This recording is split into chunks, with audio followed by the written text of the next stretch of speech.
Most of us are inundated with mail every day, and it can become quite overwhelming.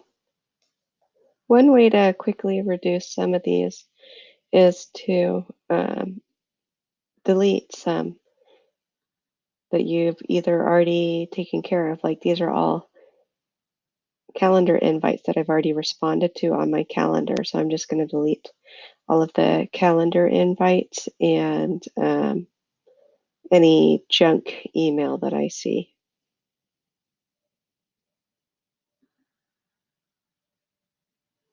Another thing that I can do is archive messages that I've already read, but I don't want to delete. Like this is the newsletter.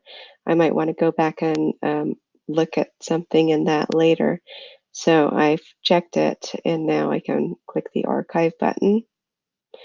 And then if I want to look at the archived messages later, I can just click more on the bottom here and then choose all mail, and that will show my archived messages um, as well as any messages that are still in my trash can here and in my inbox.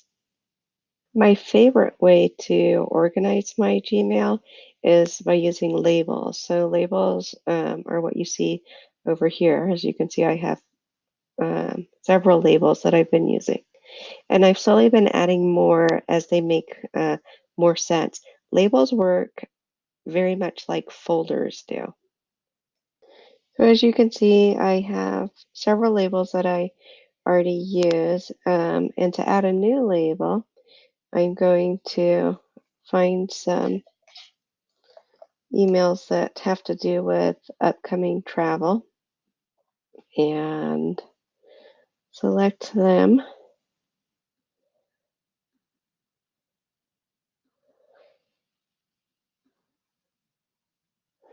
And then to create the label, I'll click the labels button. I could add it to one of the labels that I already have, but to create a new label, you can click here. And I'm going to call this conference travel and create. And to give it a distinct color, I can click the vertical ellipses and then choose a color for it. Let's see. And then there we go.